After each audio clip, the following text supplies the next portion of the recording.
Assalamualaikum warahmatullahi ta'ala wabarakatuh. Alhamdulillah, nahmaduhu wa nasta'inuhu wa nastaghfiruh wa na'udzu billahi min shururi anfusina wa min sayyiati a'malina. Man yahdihillahu fala mudilla lahu wa man yudlil fala hadiya lahu. Wa asyhadu an la ilaha illallah wa asyhadu anna Muhammadan 'abduhu wa rasuluh. Allahumma faqihna fid din wa 'allimna ta'wil. Rabbi zidni ilman nafi'an warzuqni fahman wasi'ah. Alhamdulillah, pertama saya bersyukur kepada Allah Subhanahu Wa Taala. Hari ini saya bersama Al-Fadil, sahabat saya Ustaz Muhammad Haidir bin Haji Abdul Rahim. Kita telah pun berbincang untuk kita buat satu tajuk, ceriakan Syawalmu dengan ilmu. Pertama, kita bersyukur kepada Allah Subhanahu Wa Taala kerana Allah Subhanahu Wa Taala telah memberi kita ruang dan peluang untuk kita menyambut Syawal yang sangat-sangat bermakna ini. Allah Subhanahu Wa Taala datangkan satu ayat dalam surah Al-Baqarah ayat 185. A'udzubillahi minasyaitonir rajim. Wa litukabbirullaha 'ala ma hadakum wa la'allakum tashkurun. Dan agar kamu mengagungkan Allah Subhanahu Wa Taala atas petunjuk yang diberikan kepada kamu dan agar kamu bersyukur. Mudah-mudahan dengan kita bersyukur dengan Allah Subhanahu Wa Taala, apabila kita selesai mengambil satu tanggungjawab yang besar menghadapi Ramadan sepanjang sebulan kurang lebih, hari ini kita menyambut satu kaedah yang disebut kejayaan, kecemerlangan, kemenangan. Itu sebab rasa syukur ini wajar kita raikan dengan kita meletakkan hubungan kita dengan Allah Subhanahu Wa Taala dengan kita akan melafazkan takbir yang disebut takbir hari raya. Allahu Akbar, Allahu Akbar, Allahu Akbar, walillahil hamd. Maknanya dengan kita menyebut perkataan itu tadi, selain daripada takbir, kita bertahmid dan kita berzikir, dalam kita meraihkan kegembiraan, kemenangan itu tadi, kita tidak melupai Allah Subhanahu Wa Taala. Itu yang pertama, rasa syukur. Rasa syukur yang kedua, hubungan kita sesama kita, silaturahmi kita, sama ada dengan kenalan kita, apatah lagi dengan yang ada hubung kaitnya dengan kita. Itu sebab diceritakan satu masa satu ketika Nabi sallallahu alaihi wasallam nak pergi ke masjid. Beliau melalui jalan yang berbeza-beza. Maknanya Nabi berjalan untuk ke masjid, selesai beribadat, sembahyang, dan Nabi pulang dengan menggunakan jalan yang lain.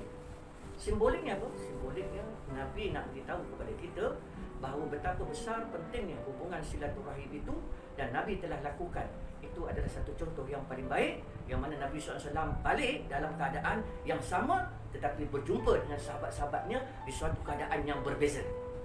Nah, itu yang kedua. Yang ketiganya, rasa syukur dalam Syawal itu tadi diriwayatkan oleh Abu Ayyub Al-Ansari radhiyallahu anhu, disebut sesiapa yang berpuasa Ramadan kemudian diiringi dengan puasa sunat 6 hari di bulan Syawal, itu adalah menyamai seperti berpuasa selama setahun.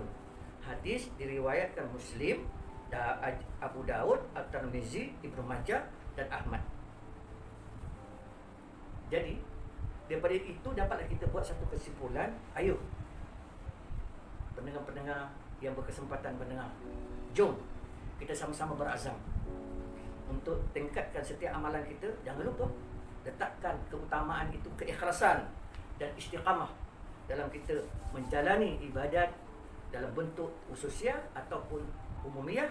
Dalam keadaan kita beramal itu dalam kaedah apa pun kita buat, meletakkan Allah di hadapan kita. Mudah-mudahan setiap amalan yang kita buat, setiap percakapan yang kita cakap, dia akan kekal menjadi amal jariah, bukan saja untuk kita, bahkan untuk semua mereka-mereka yang kita kasihi, yang telah pun pergi lebih awal daripada kita. Wallahu a'lam bishawab. Mudah-mudahan sedikit perkongsian, sama-sama kita ambil manfaat ini. Wallahu a'lam bishawab. Sekian, terima kasih.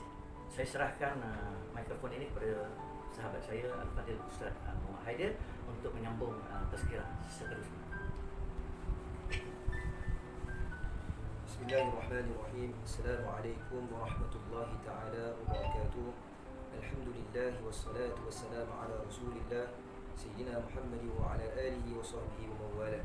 اللهم صل وسلم وكرم وعظم وشرف ومجد على سيدنا محمد صلى الله عليه وسلم في كل لمحة ونفس عدد ما وسعه علمك آمين. أما بعد، قال الله سبحانه وتعالى ورحمتي وسعت كل شيء. Yang bermaksud dan rahmat aku meliputi akan tiap sesuatu. Alhamdulillah, yang pertamanya marilah kita merafakkan setinggi-tinggi kesyukuran kepada Allah Subhanahu wa taala, kerana Allah Subhanahu wa taala menganugerahkan kita nikmat kehidupan yang dengannya pada hari ini kita dapat menjalani kehidupan kita sebagai hamba Allah Subhanahu wa taala. Dan di dalam penghambaan diri kita kepada Allah Subhanahu wa taala, kita kena ingat dan kita kena akur bahawa warahmati wasi'at kulli syai'. Allah Subhanahu wa taala mengatakan dalam berfirman di dalam Al-Quran, dan rahmat aku meliputi akan tiap sesuatu. Jadi di antara nikmat yang nikmat Allah yang Allah Taala kurniakan kepada kita, iaitu nikmat Allah Taala menjadikan rezeki. Yang ini menjadikan rezeki atau kurniaan kepada kita, itu menjadikan rezeki tadi di sisi Allah Subhanahu wa taala. Itu adalah di antara hikmah ataupun hikmah Allah Taala menjadikan rezeki di sisi Allah Subhanahu wa taala, dan itu merupakan nikmat.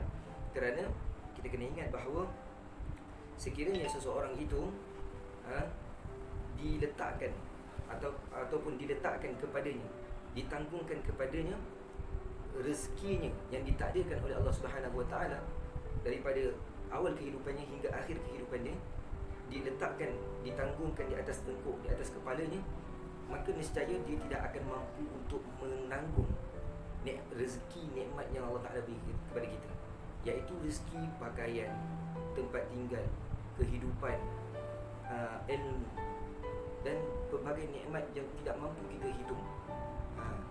Oleh kerana itu di dalam Al-Quran disebutkan, wa in ta'uddu ni'matallahi la tusuha. Kalau engkau nak mengira satu nikmat Allah Taala kata ni'matun bermakna satu. Kalau kita nak kira nikmat satu nikmat Allah, kita tidak akan mampu mengiranya. Jadi apatah lagi sekiranya rezeki Allah Subhanahu wa taala itu ditanggungkan ke atas kita tanpa Allah Taala yang memberikan. Maksudnya Allah Taala bagi kita seluruh rezeki kita daripada awal kehidupan kita, daripada awal lahir kita hinggalah kita mati, Allah Taala bagi seluruh. Nescaya kita tidak akan mampu untuk menanggungnya. Ini yang seperti mana yang disebutkan oleh Al-Imam Sayyid Ahmad Ibn Idris di dalam kitab Formula Yakin Kaimiyaul Yakin, bahawa hikmah, di antara hikmah Allah Taala menjadikan rezeki di sisinya, iaitu rahmat. Dan antara rahmat Allah Subhanahu Wa Taala ke atas kita ialah dia menjadikan rezeki itu di sisinya. Kita kena ingat bahawa rezeki, Allah Taala menjadikan rezeki di sisinya, itu adalah satu nikmat. Itu adalah nikmat Allah kepada kita. Jadi sebagai hamba Allah, kita hendaklah mensyukuri bahawa Allah Taala menjadikan rezeki itu di sisinya, bukan Allah Taala menunggukkan ataupun memberi kepada kita sekaligus rezeki kita yang telah ditakdirkan. Sebab kalau kita nak bandingkan, kita nak tengok bahawa kalaulah rezeki itu dilonggokkan atas kita, nescaya kita tidak akan mampu menanggungnya, seperti yang saya cakap tadi. Kerana apa? Kerana contohlah, kalaulah ditakdir contoh pada pada umur kita pada waktu ini, umur saya 20, umur kita 20 atau 30 dan sebagainya, ditakdirkan selonggok kita dapat rezeki tadi, maka kita nak berpindah daripada satu tempat ke satu tempat, maka kita tidak akan mampu membawa rezeki tadi, kerana rezeki yang itu telah dilonggokkan daripada awal kehidupan hingga ke akhir kehidupan kita. Kita tidak akan mampu. Jadi antara hikmahnya Allah Ta'ala menjadikan rezeki di sisinya supaya kita mampu menanggung rezeki tadi. Sebab itu bagi orang-orang yang beriman, bagi orang-orang yang bertakwa kepada Allah Subhanahu Wa Taala, mereka tidak takut kepada rezeki Allah. Mereka tidak takut kalau mereka tidak mendapatkan rezeki, kerana mereka yakin seperti mana disebutkan oleh Allah Subhanahu Wa Taala dalam Al-Quran, wa'mur ahlaka bis-shalah wastabir 'alaiha la nas'aluka rizqan nahnu narzuquk. Yang bermaksud bahawa perintahkanlah keluarga dan umat kamu mengerjakan solat, serta hendaklah kamu tekun bersabar menunaikan solat. Kami tidak meminta kepada kamu rezeki, tetapi sebaliknya kamilah yang merezekikan kepada kamu. Jadi antara sifat orang-orang yang beriman, orang-orang yang bertakwa bertakwa kepada Allah Subhanahu Wa Taala, mereka tidak menetik, mereka tidak takut akan rezeki daripada Allah. Tetapi mereka yakin dengan amal ibadat yang mereka kerjakan kepada Allah, dengan ketakwaan mereka kepada Allah Ta'ala, pasti Allah Subhanahu Wa Ta'ala akan memudahkan kepada mereka rezeki. Kerana rezeki telah ditetapkan oleh Allah Subhanahu Wa Ta'ala. Jadi buat apa kita nak takut? Kita berserah kepada Allah Subhanahu Wa Ta'ala. Jadi sedikit perkongsian pada hari ini, dapatlah sama-sama kita memanfaatkannya, mengambilnya sebagai iktibar dan pedoman dalam kehidupan kita, agar dengannya kita dapat, di samping kita bergembira di hari raya, kita juga dapat mengisi rohani kita, mengisi hati kita dengan ilmu yang bermanfaat. Semoga ilmu tadi dapat membantu kita di alam barzakh nanti. Sebagaimana disebutkan dalam hadis, apabila mati seseorang anak Adam itu, maka terputuslah segala amalan kecuali 3 perkara. Yang pertama ialah sedekah jariah. Yang kedua adalah doa anak-anak yang soleh. Dan yang ketiga, ilmu yang bermanfaat. Jadi sebagai orang yang beriman, sebagai orang Islam, kita hendaklah memastikan diri kita dilengkapi dengan 3 perkara ini. Semoga kelak kita terselamat daripada azab siksa Allah Subhanahu Wa Taala. Insya-Allah.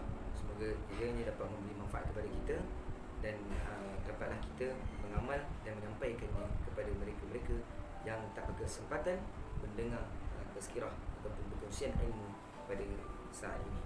Assalamualaikum warahmatullahi wabarakatuh. Tazkirah penuh kami bersama saya Ustaz Muhammad Khidir bin Abdul Rahim. Saya Ustaz Abdul Syukur bin Talib di YouTube Ashura Channel. Jangan lupa subscribe, like dan share. Assalamualaikum warahmatullahi taala wabarakatuh.